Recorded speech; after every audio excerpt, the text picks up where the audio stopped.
อันนี้แม่นบรรยากาศในยามตอนเช้าประมาณ 10:30 น.อยู่เมืองวังเวียงและเป็นบรรยากาศที่งามหลายในยามตอนเช้าและนี่ก็เป็นขัวแห่งใหม่เนาะที่กำลังก่อสร้างด้วยคอนกรีตเบตงเนาะคาดว่าจะเปิดน้ำใช้บริการไว้นี่สั้นพ่อแม่ประชาชนจะได้น้ำใช้อย่างสะดวกสบายและนักท่องเที่ยวก็สามารถข้ามมาได้เพราะว่าขัวนี้แม่นใกล้กับจุดใกล้กับจุดใกล้กับ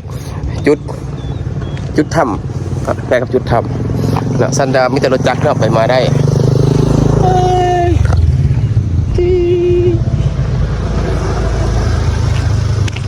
มีแต่รถจักรสามารถไปมาได้ก่อนในช่วงนี้เพราะว่าเพิ่นยังบ่ได้เปิดใช้เป็นทางการเด้อ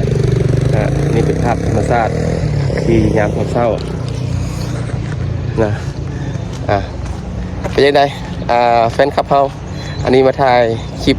ในยามตอนเช้าแดดกำลังออกงามๆถือว่านี่เป็นบรรยากาศกัวแห่งใหม่เนาะจะเปิดน้ำใช้ไว้วันนี้เลยเนาะถือว่าบรรยากาศนี่ครับโอเคแล้วจะพาไปเลาะเบิ่งว่าจะไปที่ยังไง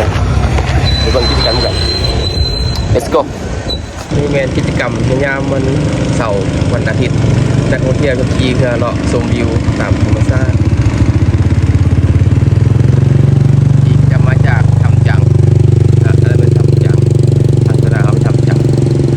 ซึ่งว่านี่ก็เป็นสถานที่หนึ่งที่กำลังมีการก่อสร้างขัวแห่งใหม่เพื่อให้นักท่องเที่ยวหรือว่าผู้โดยสารหรือพ่อแม่ประชาชนสามารถข้ามไปอีกหมู่บ้านหนึ่งอยู่พุ่นเนาะอันนี้หมู่บ้านหนึ่งซึ่งที่ไกลจากตุที่บ่ได้ไกลแต่ว่าความหมายว่าส่วนหลายนักท่องเที่ยวบ่จะข้ามไปฝั่งนั้นย้อนว่าบ่มีขัวบ่มีรถไปได้ในเส้นฝากมาทำจังแต่ว่าถ้าไปทางฝากที่เฮาสิว่าจังได๋บ่อนตลาดเนาะไปทางตลาดแล้วจะข้ามไปได้ทางฝากนั้นเนาะอันนี้แม่นเรามีการก่อสร้างขัวข้ามคลองระบายน้ำถือว่าการพัฒนาอยู่เมืองวังเวียงนี่เป็นการพัฒนาที่ว่องไวหลายนะถ้าเปรียบเทียบกับตัวเมืองอื่นเพราะเมืองวังเวียงเป็นเมืองท่องเที่ยวฉะนั้นการพัฒนาเศรษฐกิจก็จะดีอันนี้เป็นขัวใหม่ที่ยังเพิ่นเปิดนำไส้เถื่อ so this clip I would to show you is new bridge still construction but it's not complete yet but almost is finished or construction and also this area is another side for community is not too fast developed. If we compare this part, they develop very fast because it's the city of the Wang Vieng. As you see, the building is just coming up for a hotel and resort, something else. So lots of the building they develop faster for serve the tourists to visit in Wang Vieng. เนาะถือว่าอันนี้ก็เป็นการก่อสร้างโรงแรมเรือนพักต่างๆเนาะถือว่าพัฒนาไว้หลายเพื่อต้อนรับนักท่องเที่ยวที่จะมาเที่ยวลาวนะอันนี้หัวที่ยังบ่แล้วเนาะเพิ่นก็ยังสร้างอยู่น่าจะเปิดไว้นี่เนาะอยู่วังเวียงฉะนั้นเราจะกลับคืนเนาะเพราะเส้นทางให้บ่แล้วเนาะไปบ่ได้วะบ่ได้เพราะฉะนั้นก็สร้างอยู่ต้องได้ครับต้องก็สร้างอยู่ไปบ่ได้ไปทำจังไปทางไหนต้องกลับคืนพุ่นละอ้ายต้องออก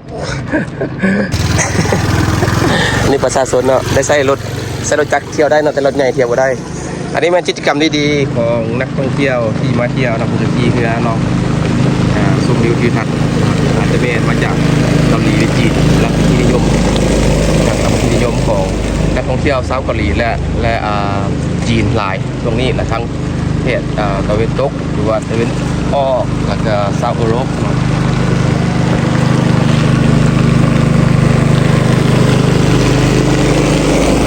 This is good activity for both service for the tourists, especially for the South Korea and China. Tourists is very popular for them to sit on the speedboat. Not speedboat, it's like a normal boat. For look around the lifestyle, people live in Namsong riverside. Both sides, you see how it's very important, and you see how they live and how they lifestyle, and also it's very enjoy for both on the Namsong rivers.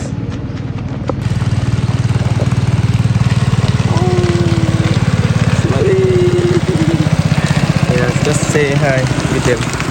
You see the community they try to fishing by net. It's that we call that the หาปลาด้วยแห yeah. So see how he is prepared for fishing by net. This is the local style to looking the fish. He tries to do it. Let's see how it's. See นะนี่เป็นวิธีชีวิตการหาปลาของคนชุมชนของเมืองวังเวียงนะเดี๋ยววานไปแล้ว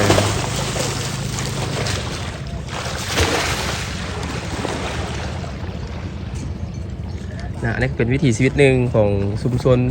เขตเมืองวังเวียงเนาะคุณก็ได้หาปูหาปลาไปตามลำน้ำทั้งอนุรักษ์ทั้งได้การชมไส้ในการท่องเที่ยวกันไปมาเนาะ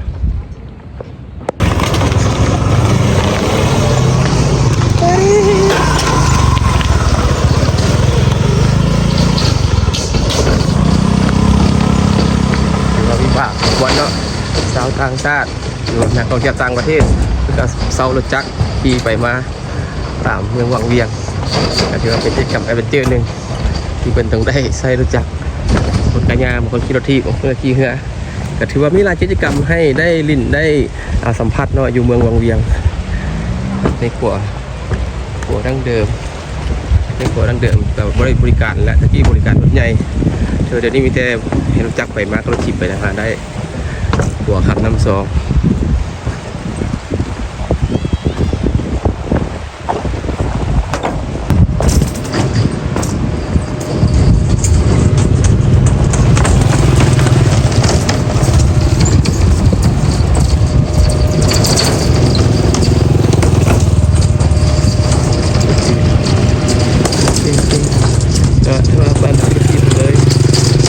เก่งหลายจนกระทะจักรออกมา Thank you for fan club watching this clip. I hopefully this clip will make you enjoy and try to visit new bridge in the วังเวียงขอขอบใจไลฟ์แฟนคลับที่รับชมคลิปจนจบหวังว่าคลิปนี้จะเป็นคลิปหนึ่งที่ดีและจะมีโอกาสไปคว้าใหม่แห่งนี้ขอขอบใจ